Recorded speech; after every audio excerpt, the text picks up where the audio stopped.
యేసయ్యకు బిగ్గరగా స్తోత్రం చెప్దాం. హల్లెలూయా. బిగ్గరగా హల్లెలూయా. సంతోషంగా ఉన్నవారు చప్పట్లు కొట్టి పరిశుద్ధాత్మని సన్మానిద్దాం. Praise the lord.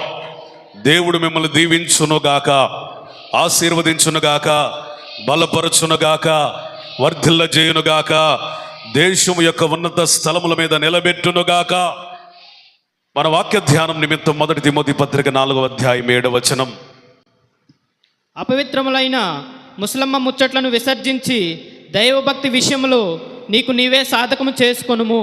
గత కొన్ని వారాల నుంచి ధారావాహికగా దేవుని బిడ్డ లేదా క్రైస్తవుడు ఏ విధంగా మాట్లాడాలి, వారి సంభాషణ విధి విధానాలు ఎలా ఉండాలి అనేవి 3 విషయాలు నేర్చుకున్నాం. గుర్తున్న వాళ్ళు స్తోత్రం చెప్పండి. స్తోత్రం చెప్పిన వాళ్ళు చెప్పండి. 1, యథార్థంగా మాట్లాడాలి. 2, పవిత్రంగా మాట్లాడాలి. 3, ఇతరులకు క్షేమము కలిగించేటట్లుగా మాట్లాడాలి. 4వ విషయాన్ని ఈ పూట నేర్చుకుందాం. సమయం ఉంటే 5వ విషయానికి వెళదాం. సామెతల గ్రంథం 16వ అధ్యాయం 24వ వచనం. ఇంపైన మాటలు తేనె పట్టు వంటివి, అవి ప్రాణమునకు మధురమైనవి, ఎముకలకు ఆరోగ్యకరమైనవి.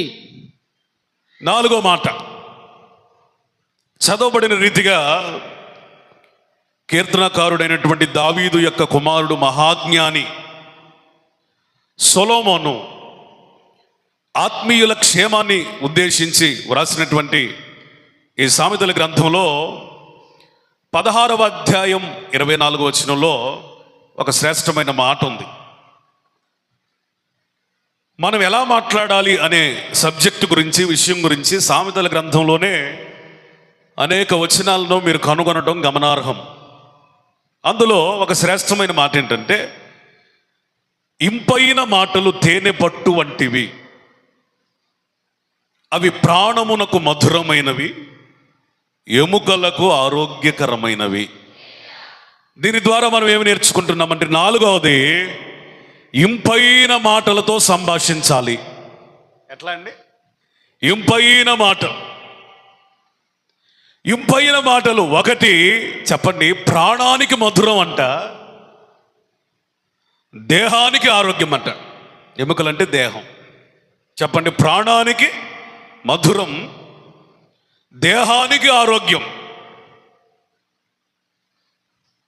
ప్రపంచంలో నాకు తెలిసి, నేను చదివిన దాన్ని బట్టి నేను అర్థం చేసుకున్నది ఏంటంటే, ప్రపంచంలో ఆహార పదార్థాల్లో పాడవని వస్తువు ఏదైనా ఉంది అంటే అది తేనె.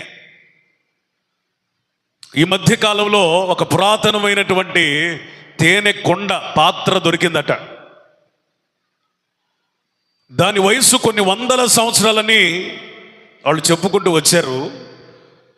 శాస్త్రవేత్తలు, ఆహార నిపుణులు దానిని పరిశోధించినప్పుడు దాని రుచిలో కానీ, దాని శ్రేష్టతలో కానీ, దాని క్వాలిటీలో కానీ ఎక్కడ తేడా లేదట. అన్ని సంవత్సరాలు గడిచినా ఇంకా అది చెక్కు చెదరలేదట. దాన్ని ఆ పోషక విలువలను ఏ విధంగా కోల్పోకుండా, దాని తీయదనాన్ని కూడా ఏ విధంగా కోల్పోకుండా ఒరిజినల్గానే ఉందట. ఎందుకు ఈ మాట చెప్పానంటే, తేనెతో ఎందుకు పోల్చాడు ఇంపైన మాటలనంటే, దాని క్వాలిటీ ఆ విధంగా ఉంటుంది, దాని శ్రేష్టత ఆ విధంగా ఉంటుంది, దాని యొక్క రుచి ఆ విధంగా ఉంటుంది. అది తాగినప్పుడు లేదా తినినప్పుడు దాని వలన వచ్చే ప్రయోజనం కూడా అట్లాగే ఉంటుంది. నీవు నేను మాట్లాడే మాటలు కూడా ఎదుటి వ్యక్తులకి ఆనందాన్ని, ఆరోగ్యాన్ని కూడా, బలమును కలుగ చేయాలని పరిశుద్ధాత్ముడు ఉద్దేశించి వ్రాసిన మాటలు. దేవునికి స్తోత్రం చెప్పండి. ఇంపుగా మాట్లాడుట అనే ఈ తెలుగు పదానికి ఇంగ్లీష్లో ట్రాన్స్లేషన్స్లో వ్రాయబడిన మాట ఏంటంటే, గ్రేషియస్ వర్డ్స్, కృపాసహితమైన మాటలు. మరొక మాట ఉంది, కైండ్ వర్డ్స్, దయగలిగిన మాటలు. మరొక మాట ఉంది, ప్లజెంట్ వర్డ్స్, అంటే ఒక వినడానికి ఆహ్లాదకరమైన మాటలు, వినసొంపైన మాటలు. గతంలో కఠినంగా మాట్లాడి ఉండవచ్చు, గతంలో నిష్ప్రయోజనంగా మాట్లాడి ఉండవచ్చు, గతంలో అపవిత్రంగా మాట్లాడి ఉండవచ్చు, గతంలో నువ్వు మాట్లాడితే ఎవరికి ప్రయోజనం లేకపోవచ్చు. ఈ వాక్యం వింటున్న నీవు నేర్చుకోవాల్సినటువంటి సత్యం ఏంటంటే, ఇక మీదట నువ్వు మాట్లాడితే చెప్పండి, మనుషులకు ఆరోగ్యం కలగాలి. స్తోత్రం. ఇక మీదట నువ్వు మాట్లాడితే మనుషుల ప్రాణము తెప్పరిల్లాలి. స్తోత్రం చెప్తారా? ఇక మీదట నువ్వు మాట్లాడితే మధురముగా ఉండాలి. ఆమేన్. Praise the Lord. మధురంగా మాట్లాడడం అంటే చిలక పలుకులు కాదు. మధురంగా మాట్లాడడం అంటే స్వీట్ వాయిస్తో కాదు. మధురంగా మాట్లాడడం అంటే మనుషుల్ని మెప్పించడం కొరకు పొగడతలు కాదు. మధురంగా మాట్లాడడం అంటే ఎదుటివానికి ఏది ఇష్టమో అది మాట్లాడి వారి హృదయాలను గెలుచుకోవడం కాదు. నువ్వు చెప్పే విషయం ఎదుటివానికి బలమనివ్వాలి. స్తోత్రం. వారి ప్రాణము సేద తీరాలి. హల్లెలూయా. వారి ప్రాణములకు త్రాణ పుట్టించాలి. ఇంపైన మాటలంటే ఏంటి అని చెప్పేదానికి ముందు ఒక మాట చెప్తా. ఆదికాండం తీయండి ఒకసారి, 49వ అధ్యాయం 21వ వచనం. 49వ అధ్యాయం 21వ వచనం. నఫ్తాలి విడవబడిన లేడి, అతడు ఇంపైన మాటలు పలుకుతాడు. స్తోత్రం చెప్పండి. అతని మాటలను దేనితో పోల్చాడంటే లేడి యొక్క స్వరూపంతో పోల్చాడు. స్తోత్రం చెప్పండి. లేడి యొక్క సౌందర్యంతో పోల్చాడు. హల్లెలూయా. లేడి అనే జంతువు యొక్క అందముతో పోల్చాడు. ఒకసారి చూపిస్తాయా? రీసెంట్గా ఒక అటవీ శాఖ ఏదో దేశంలో అధికారులు తీసినటువంటి ఫోటో, ఒక అందమైన లేడీ. ఎంత చక్కగా ఉందో కదా.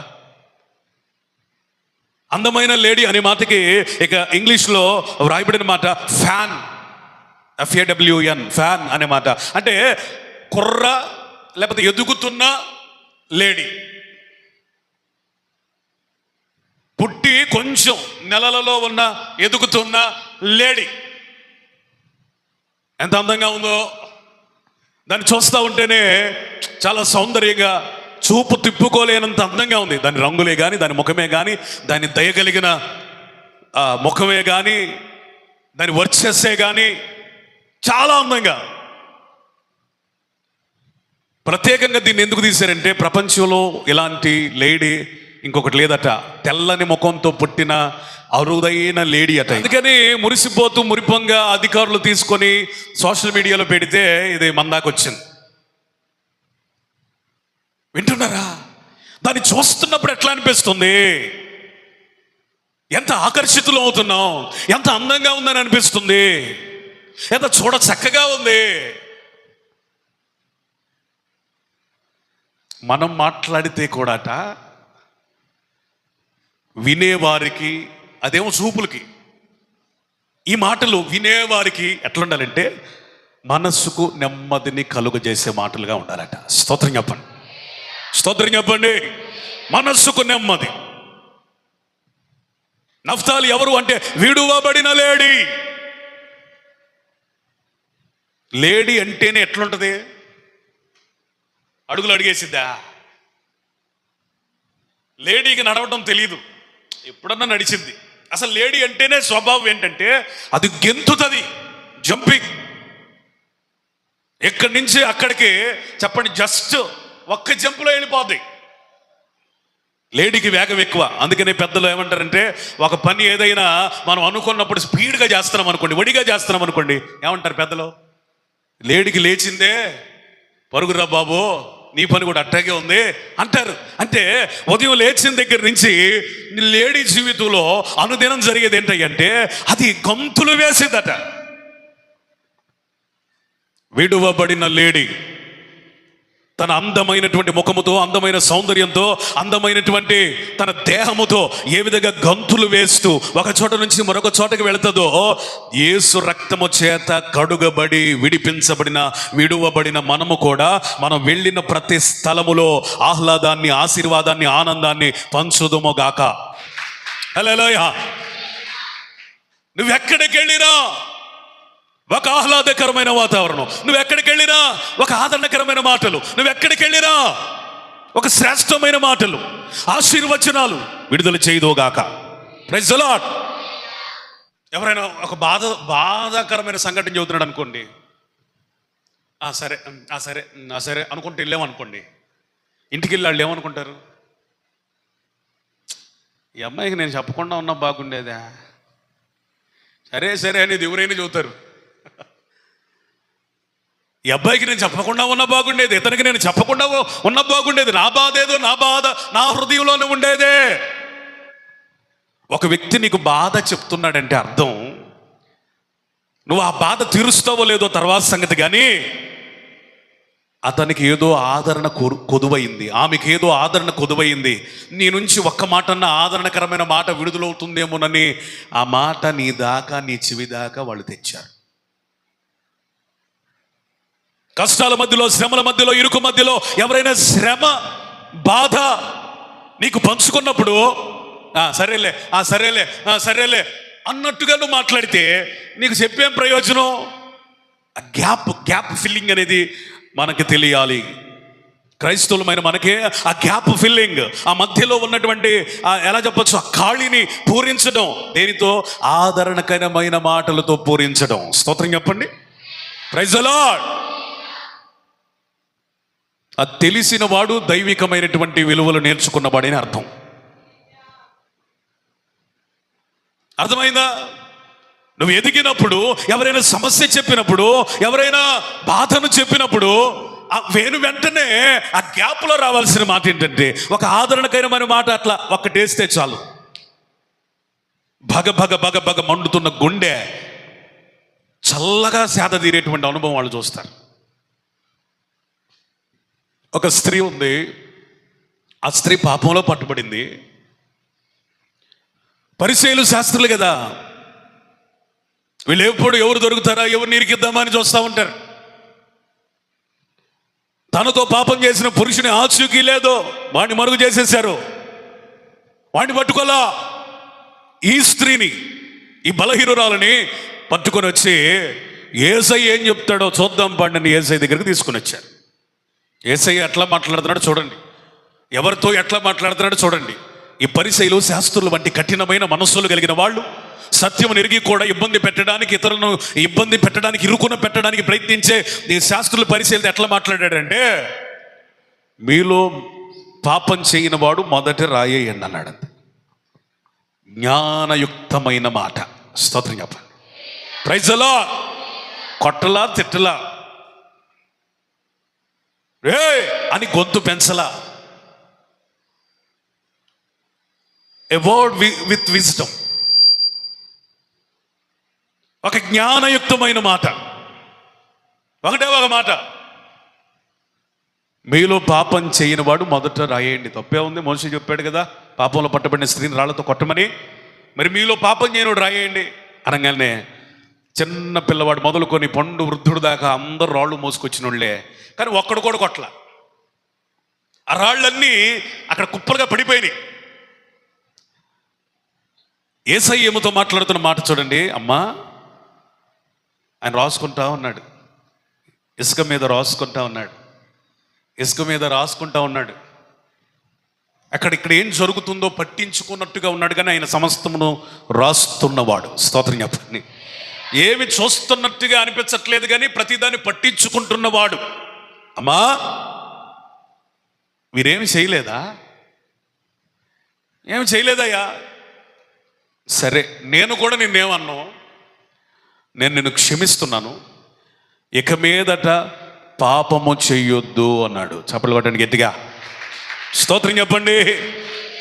రాళ్ళు పెట్టి అలాంటి దానివి ఇలాంటి దానివి అని బూతులు మాట్లాడుకుంటూ, దుర్భాషలు మాట్లాడుకుంటూ, ఈడ్చుకుంటూ, ఒకడు జుట్టు పట్టుకుంటూ, ఒకటి చెయ్యి పట్టుకుంటే, ఒక స్త్రీ అనే గౌరవం లేకుండా యేసు ప్రభు దగ్గరికి వాళ్ళు తీసుకొచ్చిన ఆ తీరు అలా ఉంటే, యేసయ్య అంటున్నాడు అమ్మా అన్నాడు. స్తోత్రం చెప్పండి. Praise the lord. అంత పాపాత్మురాలైన స్త్రీకి, 10 మందిలో పాపం చేస్తుండగా పట్టబడి తీసుకుని రాబడిన స్త్రీకి అమ్మా అన్న ఒక మాట సాంత్వనగా, ఆదరణగా, నెమ్మదిగా మార్చబడింది. మాట్లాడే మాట ఎదుటివాడి క్యారెక్టర్ని బట్టి కాదు, నీ క్యారెక్టర్ని బట్టి ఉండాలా. అర్థమైందా? ఆడు వ్యభిచారి కాబట్టి, ఆమె వ్యభిచారి కాబట్టి వాళ్ళ స్థాయికి తగినట్టుగా మాట్లాడటం ఎవడైనా చేస్తాడు. అది లాజిక్. కానీ మానవ సంబంధాల్లో లాజిక్లు పనిచేయవు, ఎమోషన్స్ మాత్రమే పనిచేస్తాయి. ఈ సత్యాన్ని పరమజ్ఞాని అయిన యేసయ్య తను మనిషిగా ఉన్నప్పుడు రుజువు చేశాడు. Praise the lord. చిన్న గొడవ రాగానే భార్యాభర్తలు ఏమనుకుంటారు? నువ్వు అప్పుడు అది చేసావు, ఇప్పుడు ఇది చేసావు అంటదామా. ఈయన తక్కువడా, నాకు గుర్తుంది నువ్వు ఏం చేసావో ఏం మాట్లాడావో అని ఈయన మొదలు పెడతాడు. గొడవ ఎక్కువైద్దా తక్కువైద్దా చెప్పరేంటండి? విశ్వాసులు కూడా ఒకే మందిరానికి వచ్చేవాళ్ళు గొడవలో నువ్వు అది చేసావు, నేను ఇది చేశాను, నువ్వు అది చేసావని తమను తాము బయట వేసుకుంటారు. యేసుప్రభు అడగాలంటే చాలా రూల్స్ అడగొచ్చు, చాలా మాట్లాడవచ్చు. ఏం పాపం చేసావు, ఎవరితో చేసావు, ఎందుకు చేసావు, ఎప్పుడు చేసావు, ఇలా చేయడం తప్పు కదా. కానీ ఒక్క మాట కూడా మాట్లాడలా. ఆమెకు ఒక అవకాశం ఇచ్చాడు. స్తోత్రం చెప్పండి. Praise the Lord. ఒకటే ఒక మాట, అమ్మా నేను కూడా నిన్నేమన్నో, అయితే ఒక మాట, ఇక మీదట పాపం చేయొద్దు. సంఘంలో ఎవరైనా పడిపోయారా, తొట్టిల్లారా, విశ్వాసంలో బలహీనలయ్యారా, వాళ్ళతో మాట్లాడేటప్పుడు లేదా వాళ్ళ గురించి మాట్లాడేటప్పుడు అలుసుగా చులకనగా మాట్లాడడం కొంచెం భక్తిలో ఉన్న విశ్వాసకి సర్వసాధారణం. ఎందుకంటే ఆ భక్తి అట్లా మాట్లాడించింది. భక్తి నిన్ను మాట్లాడించాల్సింది అలా కాదు. నేను కూడా ఒకవేళ పడిపోయి అంత బలహీనతలోనికి వస్తానేమో. నో నో నో నో, నేను పడిపోకూడదు. నా ఎదుటిన్న బలహీనుడైనటువంటి ఈ విశ్వాసి కూడా, ఈ సహోదరుడు కూడా, ఈ సహోదరుడు కూడా పడిపోకూడదని వారి కొరకు ప్రార్థన చేయనట్లుగా వారికి ఒక ఆదరణకరమైన మాటలు చెప్పి తిరిగి క్రీస్తు వైపుకు నడిపించగలిగిన ఒక ఆదరణకరమైన మాటలు కావాలి. స్తోత్రం. ఏదో పాపంలో పడ్డాడు, ఏదో శోధనలో పడ్డాడు, ఏదో బలహీనలో పడ్డాడు, ఆ విషయం నీకు తెలుసు, సంఘంలో అందరికీ తెలుసు. ఆ వ్యక్తిని చూసినప్పుడు నువ్వు ఎలా చూస్తున్నావు? నీ చూపులు మాట్లాడితే వాళ్ళతో, అరే నేను పాపం చేశానని నాకు తెలిసేలాగా వీళ్ళు మాట్లాడుతున్నారు, ఇక మందిరానికి నేనేం పోయేది, పాస్టర్ గారికి ఏం కనపడేది, విశ్వాసులతో ఏం మాట్లాడేది, అయ్యో నా స్వతంత్రం అంతా హరించిపోయిందే అన్నట్లుగా అతడు భావించకూడదు. ఒక్కొక్కరు ఒక్కోసారి బలహీనమైపోయే అవకాశం ఉంది. ఎవరు బలవంతులు లేరు. కొంతమంది బయటపడతారు, కొంతమంది బయటపడరు. అంత మాత్రాన అందరూ ఎవరు పరిపూర్ణులు లేరు. అందుకని ప్రార్థన దగ్గర నుండి చూసి, పాపంలో పడినోడిని చూసి, లేకపోతే పాత జీవితంలోనికి పడినోడిని చూసి అసహించుకోవద్దు, కఠినమైన మాటలు మాట్లాడొద్దు. తిరిగి వారు యేసు యొద్దకు స్వేచ్ఛగా రాగలుగునట్లు ఆదరణకరమైన మాటలు వారితో మాట్లాడాలి. స్తోత్రం. Praise the Lord. అన్నా నువ్వు శోధనలో పడ్డావు, ఆ విషయం మాకు తెలుసు, మీ కొరకు మేము ప్రార్థన చేస్తున్నాం, తిరిగి రండి అన్నా. నువ్వు పాత జీవితంలో ఉండటం మంచిది కాదు, నీకోసం మేము ప్రార్థన చేస్తున్నాం, తిరిగి రండి. ప్రతి ఒక్కరు ఏదో సమయంలో బలహీనలు అవుతారన్నా. పౌలు ఏం చెప్పాడు? నేను ఎప్పుడు బలహీనున్నో అప్పుడే బలవంతుడు అన్నాడు కదా. దేవుడు నిన్ను తిరిగి వాడుకుంటాడు. రండి. ఇలాంటి ఆదరణకరమైన మాటల కోసం పడిపోయిన వాళ్ళు ఎదురు చూస్తూ ఉంటారు. వాళ్ళతో జ్ఞానయుక్తంగా ఈ విధంగా మనం మాట్లాడితే ఖచ్చితంగా సంఘం కట్టబడుతుంది. స్తోత్రం. జారిపోయిన ఆత్మలు కట్టబడతారు. హల్లెలూయా. పడిపోయిన ప్రాకారమును కట్టగలిగిన దేవుడు మన దేవుడు. ఆమేన్. మన దేవుడు ఎవరు? పడిపోయిన, గట్టిగా చెప్పండి, పడిపోయినా. మరి నీ మాట ఎట్లా ఉంది? కొంచెం ఏదో రెండిటికులు రాలిపడంగానే ఇది ఉంటే ఎంత లేకపోతే ఎంత అని చెప్పండి, అసలు పూర్తి గోడను పడగొట్టే మాటలు. మన దేవుడు ఎవరు? పూర్తిగా పడిపోయిన ప్రాకారాన్ని కూడా తిరిగి కట్టగలిగిన వాడు. స్తోత్రం చెప్పాలి. అది దేవుని పరిచర్య, విశ్వాస పరిచర్య, ఆత్మచేత నింపబడిన వాడి పరిచర్య. ఏంటంటే పడిపోయిన వారి ప్రాకారాల్ని మాటలతో కట్టగలగాల. స్తోత్రం చెప్పండి. Praise the lord. నెహెమ్యా చేశాడు బైబిల్లో ఆ పరిచర్య. తనకు మంచి ఉద్యోగం ఉంది, మంచి జీతం ఉంది, మంచి సౌకర్యాలు ఉన్నాయి, సమస్త సౌకర్యాలు ఉన్నాయి. ఇశ్రాయేలీయుల గురించి పట్టించుకోవాల్సిన అవసరం లేదు. ఇశ్రాయేల్ దేశం జన్మభూమిని వదిలి ఎన్నో సంవత్సరాలు అయిపోయింది, తిరిగి వాళ్ళకి కనబడాల్సిన అవసరం లేదు. ఎందుకంటే తన జీవితం అంత కంఫర్ట్గా ఉంది. కానీ నెహెమ్యాకు ఒకటి తెలిసింది, నా దేశంలో యెరూషలేములో మాకు దేవుడు అనుగ్రహించిన మందిరం యొక్క ప్రాకారాలు ఏమయ్యాయి? పాడైపోయాయి, శత్రువుల చేత కాల్చబడ్డాయి. అవన్నీ కూడా కుప్పలు కుప్పలుగా రాళ్ళు పోయబడ్డాయి. ఆ పట్టణం అంతా చెత్తతో నింపబడింది, చెదారముతో నింపబడింది. రమ్యంగా, మనోహరంగా, సౌందర్యంగా, ఆధ్యాత్మికంగా ఉన్న యెరూషలేము పట్టణం రూపాన్ని కోల్పోయింది, భారం కలిగింది. ఎందుకో తెలుసా? పడిపోయిందని చూసి శత్రువులు నవ్వుతున్నారే, ఆ ప్రాకారాలు నా ద్వారా కట్టబడాలి. చప్పట్లు కొట్టండి. హల్లెలూయా. పడిపోయినోడి జీవితాన్ని చూసి నవ్వడం చాలా తేలిక, కట్టడం నెహెమ్యా పరిచర్య. అయిపోయిందా నీ పనే అని నవ్వచ్చు. నీ ప్రార్థన అయిపోయిందా? నీ గురించి ఎప్పుడో తెలుసు నాకు, నువ్వు ఎక్కువ కాలం నిలబడవనే. చాలా తేలిక. చేసావు చేసావు చేసావు, పరిచర్య అయిపోయిందా? చాలేక. It's not the way to restore lives. మనుషుల జీవితాలను కట్టే పద్ధతి ఇది కాదు. ఏ సంబంధం లేనట్టుగా బ్రతుకుతున్న నెహెమ్యాకి దేవుడు భారాన్ని పుట్టించాడు. ఎందుకు తెలుసా? ప్రాకారాలు పడిపోయిన స్థితిని చూచి శత్రువులు నవ్వుతున్నారు. వీళ్ళ పని అయిపోయిందని అనుకుంటున్నారు, వీళ్ళ జీవితం ఎంతేలే అనుకుంటున్నారు, వీళ్ళకి ఇలాగే కావాలిలే అని అనుకుంటున్నారు. ఈ శత్రువు నోరు మూయబడాలి, వారి మధ్యలో నా ప్రజలు తిరిగి గణపరచబడాలి, నా దేవునికి మహిమ రావాలి అనుకున్నాడు. వెంటనే కట్టడానికి అతడు పూనుకోవడానికి ఏమి చేయాలని చేశాడు, ప్రార్థన చేశాడు, రాజు దగ్గర పర్మిషన్ తీసుకున్నాడు, కావలసినటువంటి సహకారాన్ని కూడా పొందుకున్నాడు, ప్రజల్ని ఏకపరిచాడు, వాళ్ళతో మాట్లాడాల్సిన విధంగా మాట్లాడాడు, మంచి ప్రార్థన చేసుకున్నాడు, దేవుని సహాయాన్ని కోరాడు. శత్రువులకు ఎక్కడ భయపడలేదు, దాక్కోలేదు. తన పని ఒకటే, ప్రాకారాలు కట్టాలి. స్తోత్రం జ్ఞాపకం. Praise the Lord. ఒకటి జీవితం బాగుపడుతుంది నీ ద్వారా, నీ మాట ద్వారా, నీ క్రియ ద్వారా, నీ చేతల ద్వారా. అంటే ఎంతైనా నువ్వు చేయదువుగాక, ఎంతైనా నువ్వు నష్టపోదుగాక, ఎంత దూరమైన వెళుదువుగాక. ఎందుకంటే పడిపోయిన వాళ్ళు చూస్తున్నారు, నన్ను ఎవరు కడతారు, కడితే బాగుండు. పడిపోయిన వాళ్ళని చూసి నవ్వద్దు, వీళ్ళకి ఇలాగే జరగాలని నువ్వు డిక్లేర్ చేయొద్దు, వీళ్ళ బ్రతుకు నాకు ముందే తెలుసులే అని ప్రగల్భాలు పలకొద్దు, గర్వంగా మాట్లాడద్దు. వాళ్ళకి కావాల్సింది ఇది ఏదీ కాదు, ఒకటే, నీ నోరు పడిపోయిన ప్రాకారాలని కట్టగలదు, నీ నోరు పడిపోయిన జీవితాలను కూడా కట్టగలదు. నీ నోరు పడిపోయిన జీవితాలను తిరిగి చాలా శ్రేష్టమైన రీతిలో కట్టగలదు.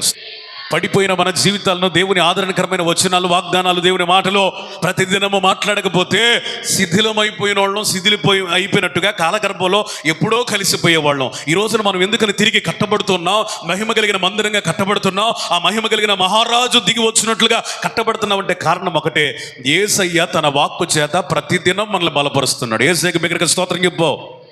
హల్లెలూయా. నిరాశ చెందిన బ్రతుకులలోనా నీ మాట నింపును నిరీక్షణ. పొట్ట చేత పట్టుకొని ఆహారం కొరకు కనాను దేశం నుంచి ఐగుప్తు దేశానికి వచ్చారు. అలాంటి వారితో వాళ్ళ అన్నలు చేసిన ప్రతి దుష్కార్యాన్ని పాత పగన మనసులో పెట్టుకొని, మీరేమేమి చేశారు నాకు మర్చిపోయాను అనుకుంటున్నారా? ఇన్ని సంవత్సరాలు నేను మర్చిపోలేదు. మీరు మాట్లాడిన ప్రతి మాట గుర్తు, మీరు చేసిన ప్రతి చర్య గుర్తే, నేను దేన్ని మర్చిపోలేదు. ఈ శిక్ష దేవుడే మీకు వేసాడు రా, మీరేం విత్తారో అదే కోస్తున్నారో అనుభవించండి, చావనే అనలేదు యోసేపు. అనలేదు యోసేపు. యోసేపు మాటలు పొట్ట చేత పట్టుకొని అన్నార్తులై ఆహారం కొరకు ఆశపడుతున్న అన్నలకి ఆ మాటే సగం కడుపు నింపేసిందండి. స్తోత్రం చెప్పండి. హల్లెలూయా.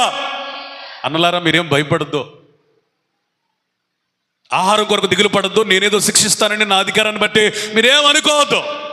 నేను మిమ్మును పోషిస్తాను, మీ పిల్లల్ని కూడా పోషిస్తాను. అందరినీ పోషించే బాధ్యత, ఒక మాట చెప్పాలంటే మన కుటుంబాన్ని, ఈ ఐగుప్తు తర్వాత సంగతి, మిమ్మల్ని, నన్ను, నాన్ననే, మన కుటుంబం అంతా పోషించబడడానికి ప్రభు ఈ పరిస్థితులను అనుకూలించాడు, వీటన్నిటిని జరిగించాడు, మీరందరినీ ఇక్కడ తీసుకొని వచ్చాడు అన్నాడు. చప్పట్లు కొట్టు. Praise the Lord. హల్లెలూయా. భయం గుప్పెట్లో బ్రతుకిడుస్తున్న వాళ్ళ జీవితాలలోని మాట బ్రతకాలని ఆశ కలిగించునుగాక. ఏం జరుగుతుందో అర్థం కాని అగమ్య గోచరమైన జీవన యానంలో నీ మాట నీటి ఒట్టుగా ఉండునుగాక. పగతో, అసూయతో వాళ్ళు ఏమేమి చేయాలో అన్నీ చేసిన అన్నలు. ఏమన్నలు? యోసేపురా, మన తమ్ముడురా అంటానికి కూడా కష్టమైపోయిన వాళ్ళు. అరే కళలు చూసేవాడు వస్తున్నాడు రాడా అన్నవాళ్ళు, గుంటలో వేసిన వాళ్ళు. యోసేపు మన ఎదుట ఉండకూడదని మరణమును కోరుకున్న ఒక కఠిన హృదయులండి. వీడు మన ఎదుటే ఉండకూడదని, వీడు మనకు అడ్డైపోయాడని కఠినమైన మనస్సుతో వ్యవహరించిన వాళ్ళండి. కానీ వీళ్ళని చూసినప్పుడు మెత్తగా ఉన్న గుండె కఠినమైపోలా. కొంతమందిని చూస్తే చెప్పండి, మెత్తగా ఉన్న గుండె కూడా కఠినమైపోద్ది. ఎందుకంటే వాళ్ళు మాట్లాడిన మాటలు, చేసిన చేష్టలో. కానీ ఈయనకి అలా లేదు. ఏడ్చుటకు స్థలము వెతుక్కున్నాడట. చెప్పు గట్టిగా. దేనికి స్థలం వెతికాడు? వాళ్ళ స్థితిని చూసి నవ్వటానికి స్థలం వెతకలేదట, ఏడ్చుటకు స్థలం వెతికాడు.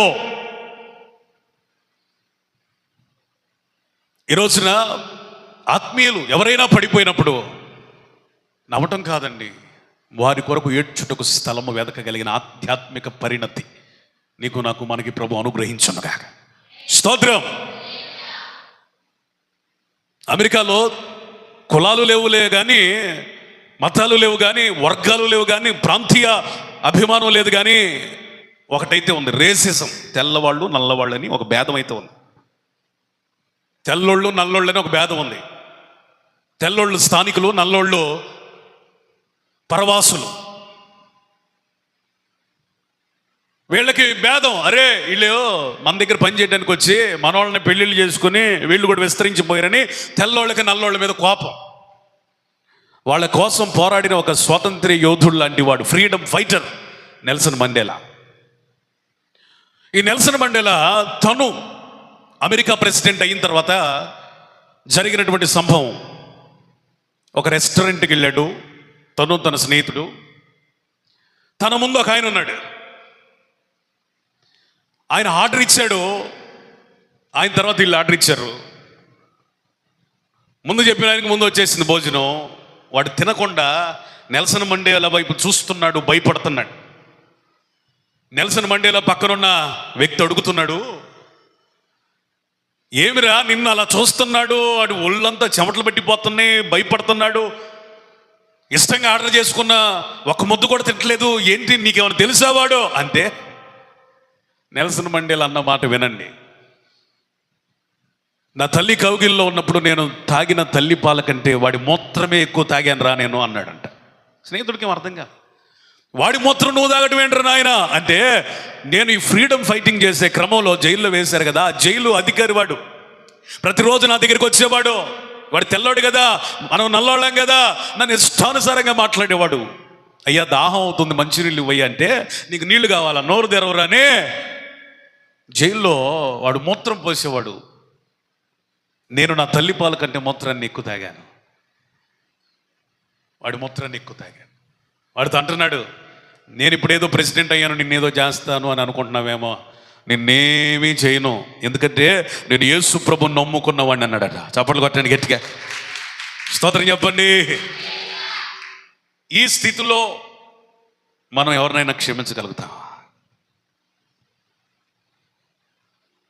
వాడు చేసిన దానికి అధికారాన్ని బట్టి రకరకాలైన శిక్షలు వేసే అవకాశం ఉన్నప్పటికీ నెల్సన్ మండేలా అదేది మనసులో పెట్టుకుండా ఒకటే ఒకటి అనుకున్నాడు, ఇది అధికారం ప్రదర్శించడానికి సమయం కాదు, జులుం చూపించడానికి సమయం కాదు, శిక్ష వేయడానికి అనుకూల సమయం కాదు, ఇది యేసు వలె దయగా మాట్లాడే, జాలిగా మాట్లాడే, ఆదరణగా మాట్లాడే సందర్భం అనుకున్నాడు. స్తోత్రం చెప్పాలి, స్తోత్రం చెప్పాలి.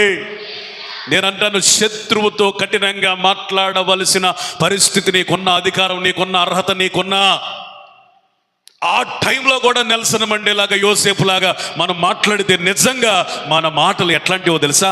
నఫ్తాలి వలె విడువబడినట్లుగా, విమోచించబడినట్లుగా, యేసు రక్తంలో కడగబడిన వారికి తగినట్లుగా ఉంటాయి. స్తోత్రం చెప్తారా?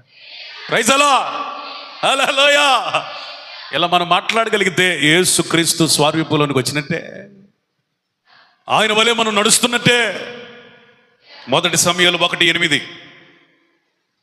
మొదటి సమయాలు 1:8 జస్ట్ రాసుకోండి, నేను చెప్తా వినండి.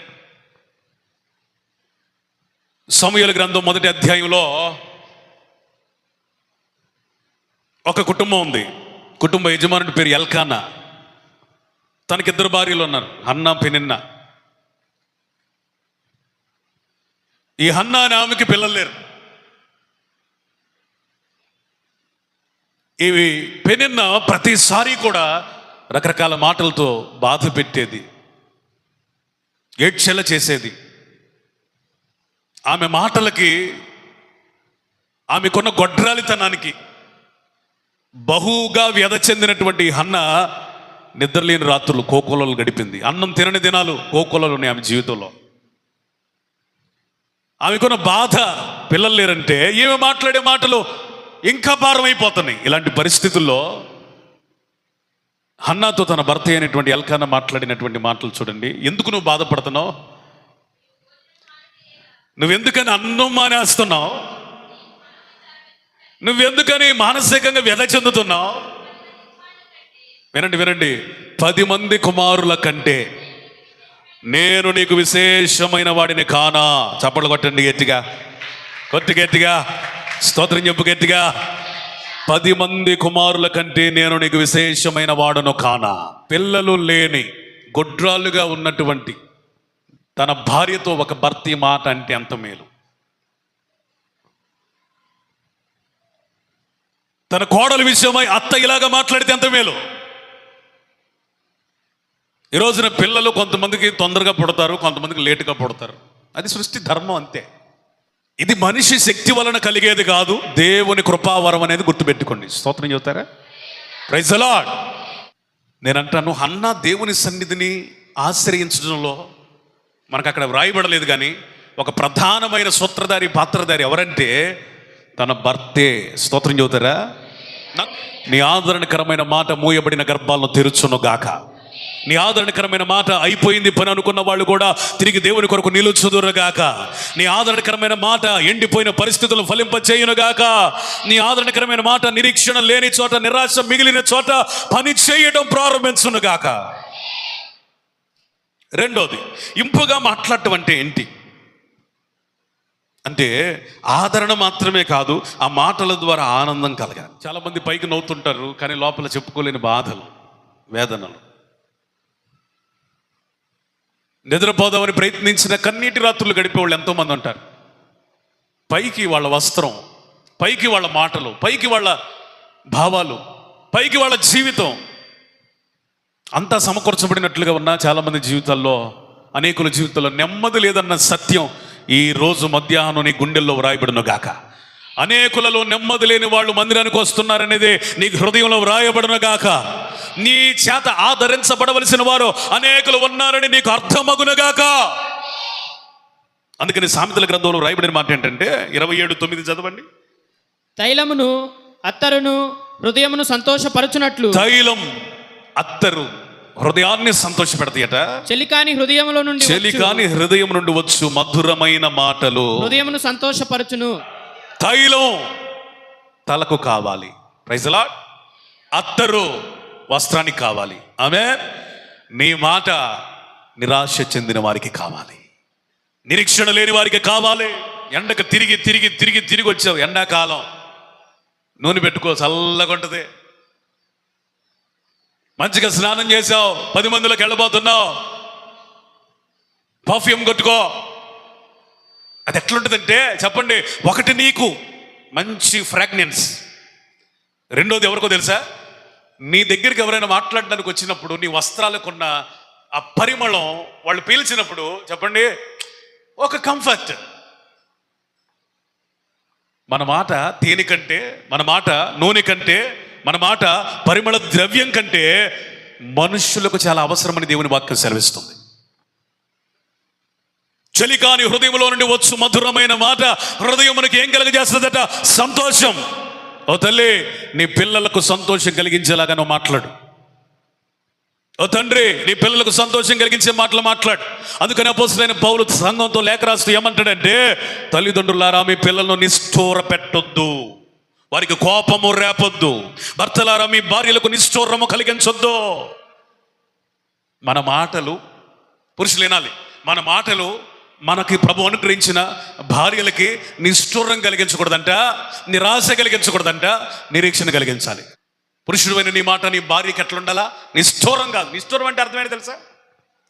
జీవితం మీద విరక్తి కలిగే మాటలు. నిష్ఠూరం అంటే అది విరక్తి, బతకాలని ఆశ లేకపోవటం. నిష్ఠూరం పెట్టొద్దు. ఈ బ్రతకడం అవసరమా? ఈ ఫీలింగ్ ఉందే, దీనిని నిష్ఠూరం అంటారు.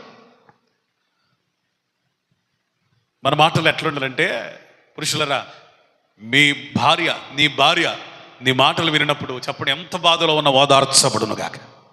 Praise the Lord. కొంతమంది ఉదయం లేచిన దగ్గర నుంచి రాత్రి పడుకునేదాకా వాళ్ళ పిల్లల్ని తిట్టినోళ్ళు తిట్టినట్టుగా ఉంటారు. యవనస్తుల్ని కానీ వారి పిల్లల్ని కానీ తిట్టినోళ్ళు తిట్టినట్టుగా ఉంటారు. చిన్న పిల్లలు కానీ యవనస్తులు కానీ తల్లిదండ్రుల నుంచి కోరుకునేది ఏంటంటే ఒక ఆదరణకరమైన ఆనందకరమైన మాటలు తండ్రి నుంచి తల్లి నుంచి వారు కోరుకుంటారు.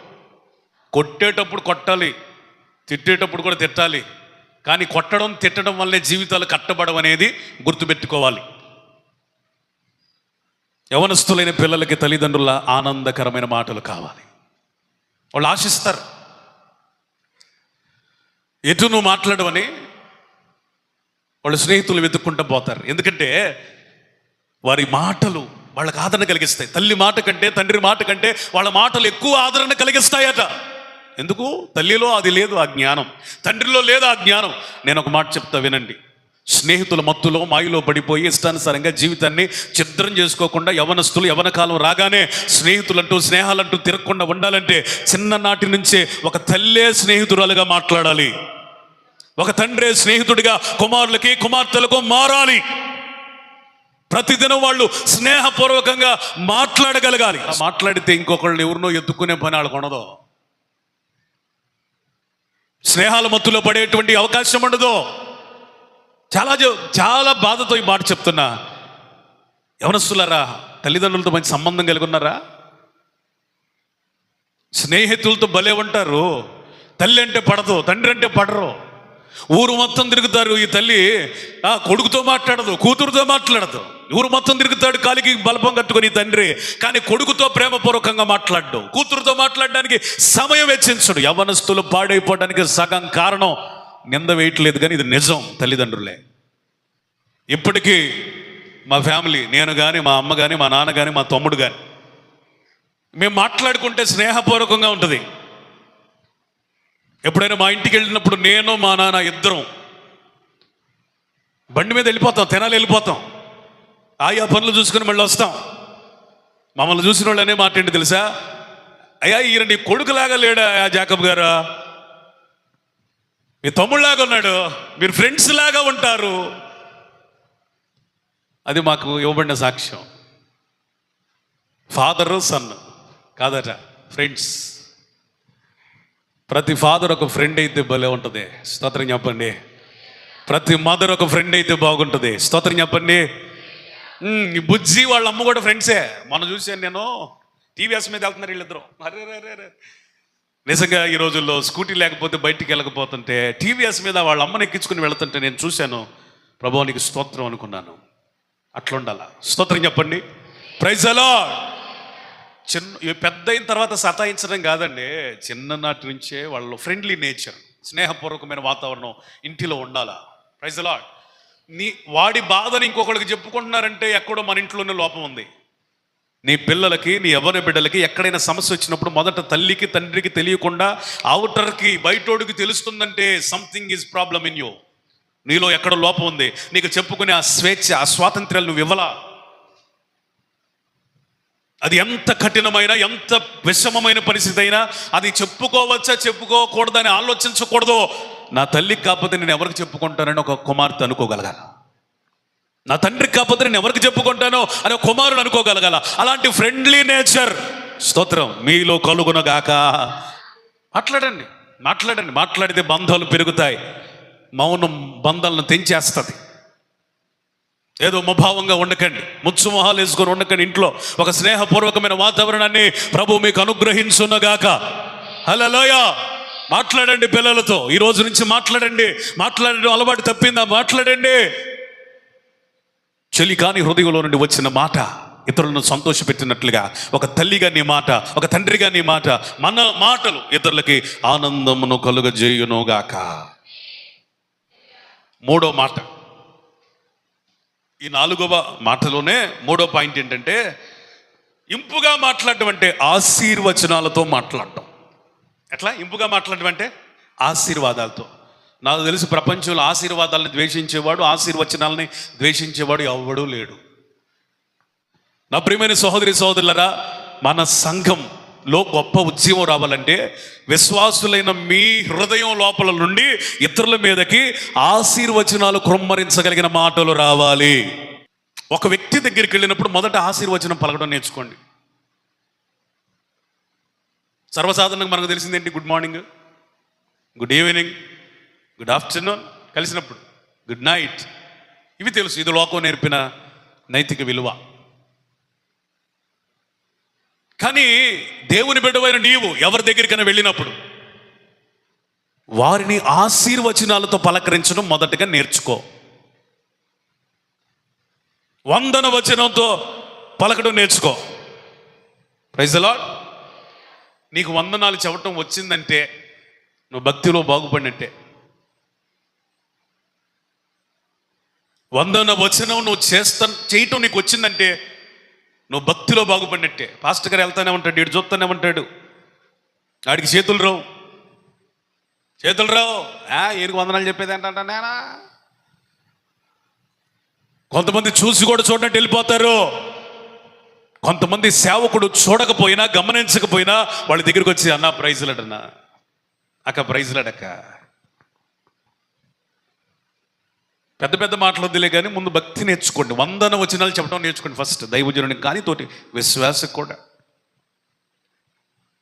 కొంతమంది మందిరాల్లో వందనాలు చెబుతారు, వీధుల్లో వందనాలు లేవు. అది సేవకుడికైనా తోటి విశ్వాసకైనా, నువ్వు మందిరంలోనే క్రైస్తవుడువా, వీధిలో కాదా? మందిరంలోనే క్రైస్తవుడువా, సంత వీధుల్లో కాదా? మందిరంలోనే క్రైస్తవుడువా, షాపింగ్ మాల్లో కాదా? మందిరంలోనే క్రైస్తవుడువా, ఇళ్ళ దగ్గర కాదా? ఒకటే ఇంటి పేరుటోళ్ళు ఒకే ఊరు, మాకు చెప్పుకోవాల్సిన అవసరం లేదు, ఆదివారం ఒక పూట చల్లి అనుకోవాక.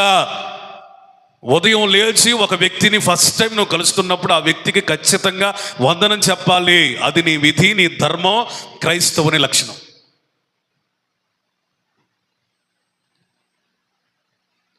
రెండు చేతులు లేపి వందనాలు పెట్టడానికి కూడా కొంతమంది బరువు, గర్వం, అతిశయం. అసలు వందనం చెప్పటమే మనకు ఆధిక్యతగా మార్చబడును గాక. Praise the Lord. సేవకుడు కనబడగానే చెప్పండి, నువ్వెంత ప్రార్థన పరురాలువైనా, నువ్వెంత ప్రార్థనా పరుడువైనా, ఎంత ఆధ్యాత్మిక విలువలు కలిగిన వ్యక్తివైనా, నువ్వు ఎట్లుండాలంటే సేవకుని యొద్దకు వచ్చి వందనాలు చెప్పాలి. కొంతమంది అసలు చూసి చూడనట్టు వెళ్ళిపోతూ ఉంటారు. చాలా జాగ్రత్త. నీ యాటిట్యూడ్ని బట్టి దేవుడు నిన్ను ఆశీర్వదిస్తాడు. నీ వైఖరే నీ ఆశీర్వాదానికి ద్వారాలు తెరుస్తుంది. సేవకుని యొద్దకు వచ్చి నమస్కరించడం, వందన వచనాలు పలకడం నీకు రాకపోతే ఎందుకు నీ సంవత్సరాలను భక్తి చేయటం? మందిరానికి ఎందుకు వస్తున్నావు? ఇది కామన్ సెన్స్, అంటే కనీస ధర్మం అని అర్థం. పాస్ గారు ఉంటే అటు నుంచి అటు పోవటం, ఇటుంటే అటు పోవటం. కొంతమంది వెనకాలకు వచ్చి వందనాలు చెబుతారు. వెనకాల మాట్లాడేవాళ్ళు చాలా ప్రమాదకారులు. ఎన్నుపోటు పొడిచేవాడు వెనకాల ఉంటాడు, నీతిమంతుడు సింహం వల్లే ముందుకు వచ్చి వందనాలు చెబుతాడు. అది కాదు పద్ధతి. ఒకరికొకరు ఎదురు పడి వందనాలు చెప్పుకోవాలి. సమూయేలుని చూడండి, పాలు విడిచి విడవక మునుపే షిలోహు దేవుని మందిరమునకు వెళ్ళగానే దేవుని సన్నిధి అని వెంటనే గుర్తించాడు. మోకాళ్ళు ఉన్నాడు, పాస్టర్ గారు అని గుర్తించాడు, వందనాలు చెప్పాడు. ఏమండి, దైవజనుడికి ఆ రోజు నుంచే పరిచర్య చేయడం ప్రారంభించాడు. స్తోత్రం చెప్పండి. హల్లెలూయా. ఇది దేవుని మందిరం, ఇక్కడ దేవుడు ఉంటాడు, ఇక్కడ మోకాళ్ళు ఉనాలా, ప్రార్థన చెయ్యాలా. అని భయం ఉండాలి. రెండోది, ఇతను దైవజనుడు, ఇతనికి వందనాలు చెప్పాలి, ఇతనికి పరిచర్య చేయాలి అనే కనీస జ్ఞానం ఉండాలా. భక్తి కలిగినోడు మొదటి నేర్చుకోవాలి ఏంటంటే, నీకు దేవుడు ఎవరో తెలియాలా, దేవుని సన్నిధి అర్థం కావాలా, దైవజనుడు ఎవరో తెలియాలా, తోటి ఆత్మీయులు ఎవరో అర్థం కావాలి. తండ్రి ఇంటి నుండి పారిపోతూ మామ ఇంటికి ప్రయాణం చేస్తున్న క్రమంలో సూర్యాస్తమయం అయిపోయింది, చీకటి ఆవరించింది. పడుకున్నాడు యాకోబు. ఒక దర్శనం చూపిస్తున్నాడు దేవుడు. ఆకాశం నుండి భూమికి వేయబడిన నిచ్చెన. ఆ దర్శనం చూడంగానే యాకోబుకి భయము కలిగింది. వెంటనే తత్తరపాటులో లేచి, నేను పడుకున్న స్థలం ఇది దేవుని మందిరమే కానీ వేరొకటి కాదు అని అక్కడ ఒక రాయిని నిలబెట్టి దానిని తన యొద్దనున్న దేనితో అభిషేకించాడు.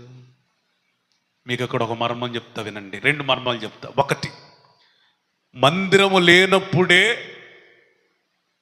యాకోబు భయపడితే అసలు మందిరంలో నువ్వు ఎంత భయపడాలి? స్తోత్రం చెప్పాలి గట్టిగా. తండ్రి యొద్ద నుండి పారిపోతున్న వాడికి దగ్గర నూనె ఉన్నది. చప్పట్లు కొట్టు, స్తోత్రం చెప్పాలి. ప్రైజ్ ది లార్డ్, హల్లెలూయా. దేవుని సన్మానించేది నూనె, దేవుని సన్నిధిని సన్మానించేది నూనె, దైవజనులను సన్మానించేది నూనె. అతడు తండ్రి యొద్ద నుండి పారిపోతూ మామ యొద్దకు వెళుతున్నాడు కానీ ఎక్కడో ఒక మూల యాకోబుకి దేవుడంటే భయము ఉంటూనే ఉన్నది. గట్టిగా స్తోత్రం చెప్పు, హల్లెలూయా. భయం ఉన్నవాడిని భక్తి లేకపోయినా ఆశీర్వదిస్తాడు అన్నదానికి యాకోబు చరిత్ర ఒక గొప్ప ఉదాహరణ. స్తోత్రం. నీకు భక్తి పేరాలున్నా, మూరలున్నా, కేజీలున్నా, కింటాలున్నా, దేవుడు భయం లేదా? దైవజనుడు భయం లేదా?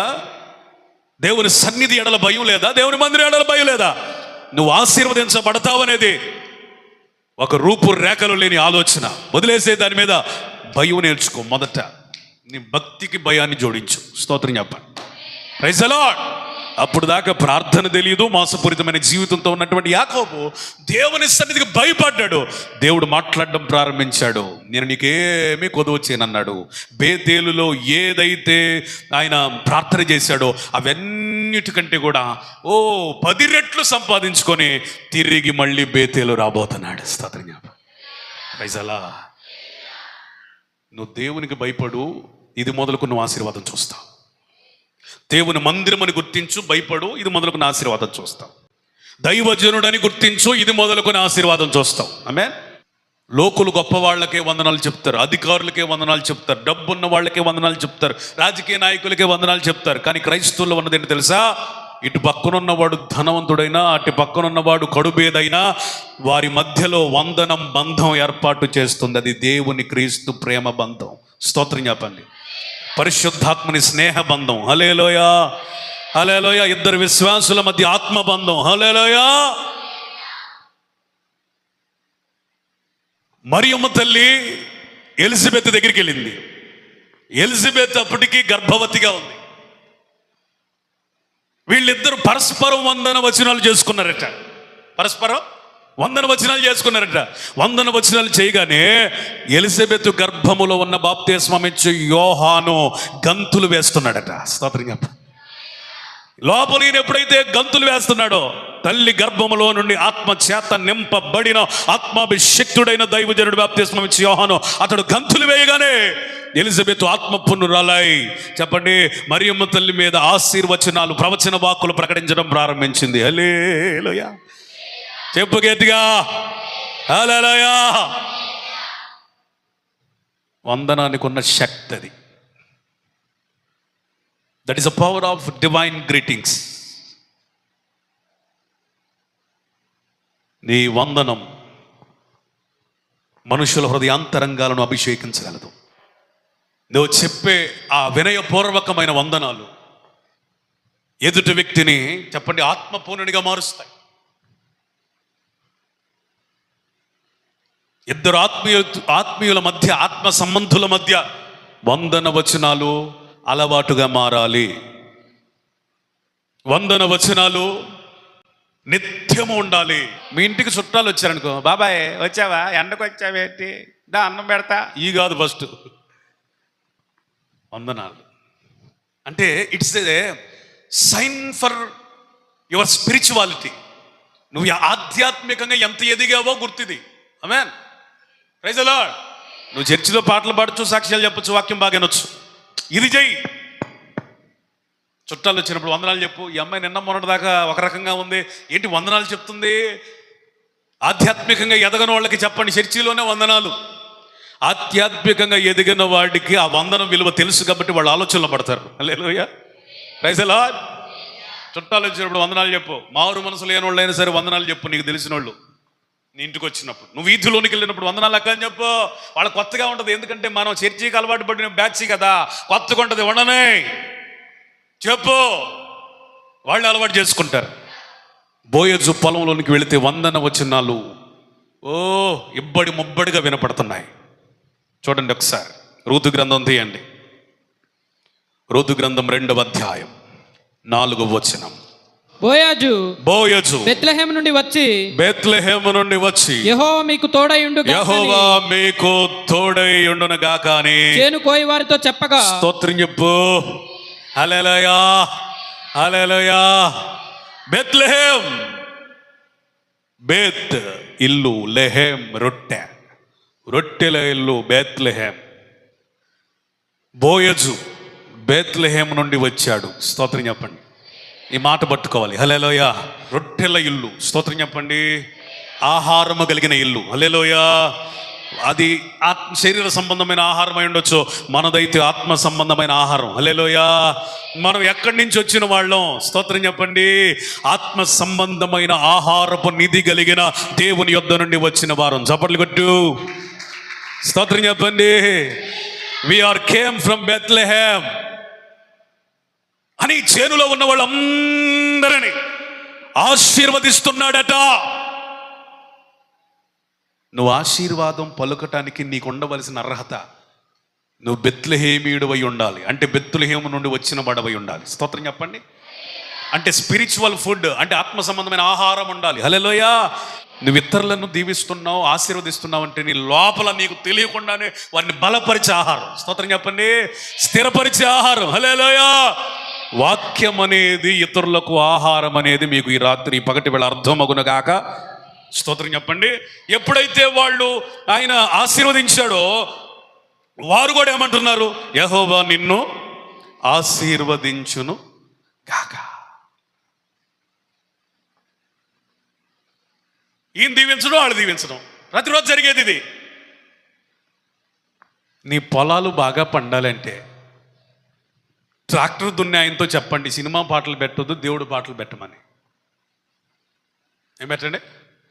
సినిమా పాటలు కాదు, దాని ఎఫెక్ట్ కూడా ఉంటుంది. నాకు సినిమా పాటలు ఏమన్నాయి ఏం లేవంటే సైలెంట్గా తోలమను. సైలెంట్గా నా వల్ల కాదంటే ఇంకొకళ్ళు మాట్లాడేసుకో. ఎందుకు? నీ పొలములో అపవిత్రమైన మాటలు వినపడకూడదు, పాటలు వినపడకూడదు. వింటున్నారా? బోయజు పొలం అంతగా 30, 60, 100 అంతలుగా ఆశీర్వదించబడ్డానికి కారణం దీవెన వచనాలు, ఆశీర్వచనాలు. వింటున్నారా? ఎప్పుడైతే ఆయన వారిని దీవించాడో వీళ్ళు కూడా దీవించడం ప్రారంభించారు. నమస్కారానికి ప్రతి నమస్కారం సంస్కారం అట, వందనానికి ప్రతి వందనం చెప్పండి ఆశీర్వాదం, దీవెనకు ప్రతి దీవెన, అది కదా నిజమైన ఆశీర్వాదం. చూడండి, నీ మాటలో వాగ్దానం ఎప్పుడు ఉండాలి. ఎట్లా ఎట్లా ఎట్లా వాగ్దానం అంటే ఏంటి తెలుసా? ఒక కష్టాలు చెప్పుకున్నారనుకోండి, వెంటనే నీకోటే వాగ్దానం గుర్తు రావాలి. నేను చెప్పుకున్నాను కష్టాలు, నాకు బాగా అప్పులు ఉన్నాయి తమ్ముడు, బాగా అప్పులు ఉన్నాయి అన్నయ్య, నా కోసం ప్రార్థన చేయండి అంటే ప్రార్థన చేస్తాలే అంటమే కాదు. ఇంపైన మాట అంటే ఏంటో తెలుసా? రహస్య స్థలములో మరుగైన ధనమును నీకు ఇస్తాడక్క అని చెప్పండి. స్తోత్రం చెప్పండి. హల్లెలూయా. మాట ఫ్రీయే, కానీ సరిగ్గా వాడుకోవటం వస్తే అది ట్రెజర్, సంపద అయింది. స్తోత్రం చెప్పండి. నాకు బాగా ఇప్పటికీ అప్పుల్లోనే ఉన్నాను అనుకోండి, నేను అకౌంట్ బుక్ రాసే అలవాటు నేర్చుకున్నాను. అంటే ఎంత వస్తుంది, ఎంత ఖర్చు పెడుతుందని రాసుకునే అలవాటు చేసుకున్నాను. అయితే కొంతకాలం చేసుకున్నాను కానీ తర్వాత కంటిన్యూ చేయలేకపోయాను. ఎందుకంటే మిగిలేదు ఏమి లేదు, అంత red mark, minus minus minus. ఈ మైనస్లో నేను రాత్రి అంతా రాయిపోతే ఎంత అనుకున్నాను. దేవుడు ఒకరోజు నాతో మాట్లాడుతున్నాడు, విశ్వాసముతో ప్రారంభించన్నాడు. దేవుడు నాతో మాట్లాడాడు. స్తోత్రం చెప్పండి. విశ్వాసంతో ప్రారంభించినప్పుడు నా దగ్గర ఒక సహోదరి ఇచ్చిన అకౌంట్ బుక్ ఉంది. వాళ్ళ అబ్బాయి కొనుక్కున్నాడంటే అది వాడలేదంట, నీకు ఏమైనా ఉపయోగపడిద్దాం తీసుకొని అని తెచ్చిచ్చింది. మొత్తానికి దేవుడే మాట్లాడాడు కదా, ఇది నా కోసమేలే అనుకున్నాను. ఫస్ట్ పేజీలో ఏమని రాసుకున్నానంటే, రహస్య స్థలములో మరుగై ఉన్న ధనాన్ని నేను నీకు ఇస్తానని ఆయన చెప్పిన వాగ్దానాన్ని రాసుకుని ప్రారంభించాను. నిజంగా కొంచెం కొంచెం కొంచెం దేవుడు తగ్గించడం ప్రారంభించాడు. స్తోత్రం చెప్పండి. హల్లెలూయా. నా విశ్వాసాన్ని గణపరిచాడు. త్రూ ద ప్రామిస్, వాగ్దానము ద్వారా నీ శాపం కొట్టివేయబడుతుంది. వాగ్దానము మాట్లాడితే ఇతరుల శాపం కొట్టివేయబడుతుంది. ఎందుకు ఈ మాట మీకు చెబుతున్నానో తెలుసా? రూతుతో బోయజ్ అంటున్నాడు, రూతుతో బోయజ్ అంటున్నాడు 12వ వచనం, 2:12, యెహోవా నీవు చేసిన దానికి ప్రతిఫలం ఇచ్చును. నీ నోటిలో వాగ్దానం పెట్టుకో. ఏ సమస్యకు తగినట్లుగా ఆ సమస్యకి వాగ్దానం బయటికి తీ. పరిశుద్ధాత్మ కృప నీకు ఇచ్చును గాక. ఆమేన్. హల్లెలూయా. స్తోత్రం. వింటున్నా? ఎవరైనా నేను భయంకరంగా తిడుతున్నారు అనుకోండి, నీకు తిట్టాలనిపిస్తుంది. గతంలో నీకు కూడా చాలా బూతులు వచ్చు, డిక్షనరీ నీ దగ్గర పెద్దదే ఉంది. అయినను నీకు ఒక వాగ్దానం గుర్తు రావాలి, దేవుడు నిన్ను గద్దించును గాక. దేవుడు నిన్ను గద్దించును గాక. అంటే వాగ్దానం ఎప్పుడైనా వాడుకోవడానికి వీలైనది. అది ఆదరణకి కంట్రోల్ చేసుకోలేనప్పుడు కూడా. బోయజ్ అంటున్నాడు, నీవు చేసిన దానికి యెహోవా ప్రతిఫలం ఇచ్చును గాక. తర్వాత కంటిన్యూ ఏమేమంటున్నాడు, ఇశ్రాయేలీయుల దేవుడైన యెహోవా రెక్కల క్రింద సురక్షితముగా ఉండునట్లు నీవు వచ్చావు. ఆమేన్. ఋతు, నువ్వేదో దిక్కు దశ లేని వ్యక్తిలాగా అనాథగా ఇక్కడికి రాలేదు. ఏ గతి లేక గత్యంతరం లేక ఇక్కడికి రాలేదు. యెహోవా రెక్కల క్రింద నీవు నివసించడానికి వచ్చావు. స్తోత్రం చెప్పండి. సురక్షితంగా ఉండడానికి వచ్చావు. స్తోత్రం చెప్పండి. గూడు చెదరని వారితో ఈ విధంగా మాట్లాడగలిగితే వారి జీవితాలు ఎంత ఆశీర్వదించబడతాయి. పైగా అంటాడు, ఆయన నీకు సంపూర్ణమైన బహుమానము ఇచ్చును. చప్పట్లు కొడతారా? Praise the Lord. హల్లెలూయా.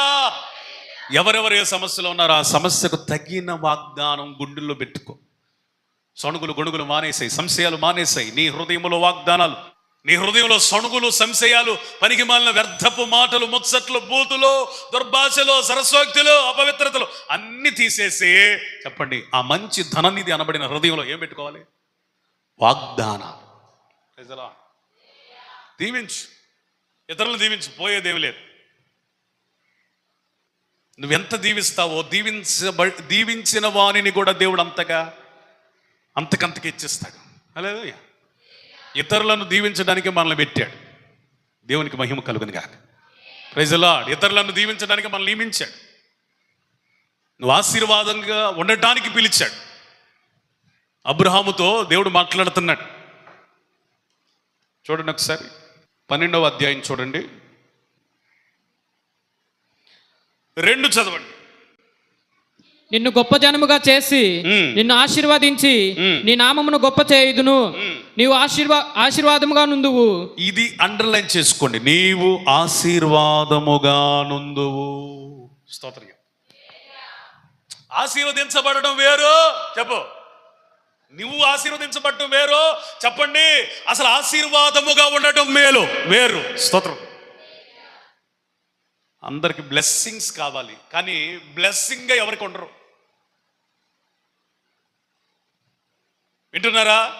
ఈ పగటి వేళ నీ దర్శనం, నీ ఆలోచన, నీ ఆశ ఏమై ఉండాలంటే, నేను ఆశీర్వదించబడటం కాదు, అది తర్వాత సబ్జెక్టు, నేను ఆశీర్వాదముగా ఉండాలి. స్తోత్రం. హల్లెలూయా. I want to become a blessing to the church, to nations. జాతులకు, దేశములకు, సంఘానికి, నా ప్రజలకి ఎట్లుండాలా? ఆశీర్వాదముగా. ఆమేన్. అందుకని నీ స్థితి ఏదో గుర్తుపెట్టుకో. నువ్వు తిట్టడానికి పుట్టలేదు, కొట్టడానికి పుట్టలేదు, దుర్భాషల కొరకు పుట్టలేదు, సణుగుట కొరకు గొణుగుట కొరకు పుట్టలేదు. దేవుడు నిన్ను రక్షించింది, ఇక్కడ పెట్టింది ఎందుకంటే నువ్వు ఆశీర్వదించబడటమే కాదు, నీ మాటల ద్వారా, నీ క్రియల ద్వారా ఇతరులకు ఆశీర్వాదముగా బి ఏ బ్లెస్సింగ్. స్తోత్రం చెప్పండి. Praise the lord. ఆశీర్వాదముగా ఉండుట అనే దాని గురించి ఒక మాట చెప్పాలనుకుంటున్నాను. అదేంటంటే, చదవద్దు కానీ ఇంటికి వెళ్ళి ఒకసారి చదవండి. ఒనేసిము ఫిలేమోను దగ్గర నుండి దొంగిలించి పారిపోయినప్పుడు, పౌలు ఏ చెరలో ఉన్నాడో అదే చెరలో ఒనేసిము వేయబడినప్పుడు, పౌలు ఒనేసిమును ఉద్దేశించి ఫిలేమోనుకు లేఖ రాస్తూ ఒనేసిమును ఏ ఏ మాటలతో సంభాషించాడో, సంబోధించాడో ఒక్కసారి మీరు ఇంటికి వెళ్ళి ధ్యానం చేయండి. మీకు మనస్సుతో చదివితే కన్నీళ్లు రాక మానవు.